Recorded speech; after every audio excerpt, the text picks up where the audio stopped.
we are here in New York, very close to the Ground Zero, and I just wanted to ask you, how did your path cross with the Daniel Libeskind's path? Oh, I come from actually 3 or 4 generations of students-teacher relationship. I actually studied in graduate school, studied with one of his students from Cranbrook. Mm-hmm. And then I actually continued to work with him. And Danielle Libeskind and Nina Libeskind also have a close relationship with him, and they tend to call him for recommendations. So I ended up then working for my teacher's teacher, who is Danielle Libeskind. And so actually the connection is through his former student. And when have you joined the studio? I first met Nina and Danielle and worked on the Victoria and Albert Museum in 1996 in Berlin. Berlin. Yeah. Okay. And when did you start to work here in New York? In 2003 was when the events of, or the results of the competition for Ground Zero took place, and they decided to move the office back to New York. I rejoined the office full-time, so I've been with Danielle full-time, more than full-time, ever since. Are you involved somehow in the reconstruction of Ground Zero project? We're all involved in terms of the guidelines, Okay. and constantly staying on top of Is there any updating. specific? Well, that is specifically, that is our job, is to actually maintain the guidelines and to regulate the construction and programs and the mixtures across the site. So our job is really to oversee the site construction. Okay, and is there any specific what you do about the Ground Zero? At this point, no, we are not active in any particular exercise. We are asked from time to time to actually carry out exercises when new ideas and when new proposals come up. Mm-hmm. You know, the client still comes to us and asks us to carry out the exercises. So it comes and it goes, but we stay on top of it. So there is Ground Zero. Are there any more projects which you are involved in? Yeah, primarily the Italian projects, and I spend quite a bit of time in Italy, and we have a substantial portion of our work actually in Milan and Brescia and Alessandria. What kind of buildings are those? It's everything from office space to park space to residential, and sort of an academic institutional building, master plans, you name it. It's a real kind of urban mixture. The projects that we're involved in is a real urban mix. Okay.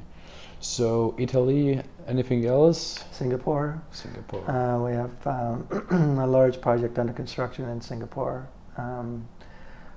We do quite a bit. We have done quite a bit in Monaco, and those would be sort of the primary. You know, of course, Poland. But Singapore, Italy, and anything that happens here in New York are sort of my primary preoccupations. Before we switch to Poland, I just want to ask you, how do you find Singapore? I mean, I think it might be. I'm not an architect, but I have recently been to Singapore, and it's not much place to. They have to actually care about every square meter they have there. Yes, and that's what makes it special. I think, you know, in a way there's a young spirit, but also they're extremely protective of their built environment. They care about it passionately.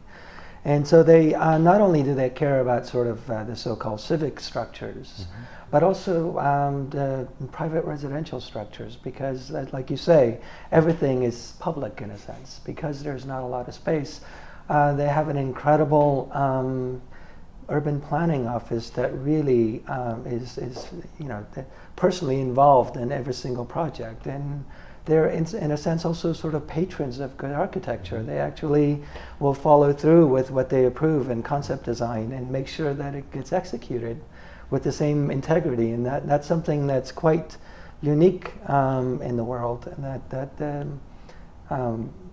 the planning body, which sometimes tends to be just simply a bureaucratic machine, is a real kind of active participant in the execution of these projects. So it's not just simply about following the rules, but it's also following through with the promise in terms of what's actually going to be executed in the built form. Okay, so can you tell us a bit more about the project which involves Poland?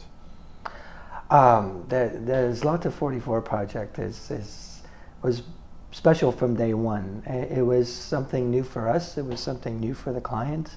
Why? We came together in a kind of a new, fresh spirit, because it felt like this sort of pioneering project, not just in terms of the architecture and the building, but also because it kind of symbolized Danielle's return to Poland, and there was something obviously very intimate about that.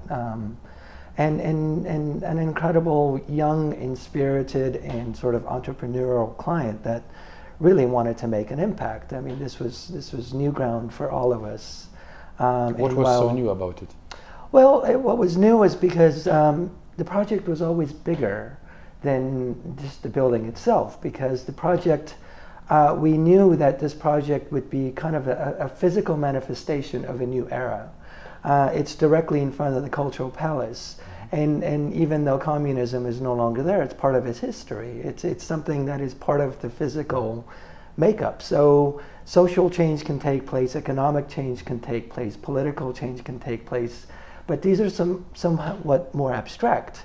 In architecture, it becomes a sort of physical manifestation of these changes. And Zlata 44 was always this kind of, this new era, this new lifeline into the future of Poland, or future of Warsaw. Yes, what strikes me most about Zlata is that this is actually a residential building, mostly, right. Yeah, as far as I know. Well, it seems that actually many of projects developed in this studio are more than just buildings, actually. Yeah. From the Jewish Museum in Berlin, then Ground Zero, even Zlata. I mean, how do you find work here? Well, that's what makes it special. I mean, like you say, it's residential, and perhaps in a more conventional sense, residential projects wouldn't get the same attention. But in fact, most of our urban skyline is actually made of residential buildings, and especially with people moving back to city centers. You know, the special and unique moments of architecture aren't just for the cultural and civic programs, but equally for the residential programs. So when you think about the urban impact, especially at this scale, there should be no distinction between whether it's residential or commercial or civic, because its impact, and you physically, even if you don't live there, you're physically, you're visually occupying these buildings as part of your urban environment. So, and we always make sure that we give each project its special attention, regardless of the program. Architecture will still be architecture, and it will still be built, and it will still have this great impact on the built environment. Okay, thank you. Thank you.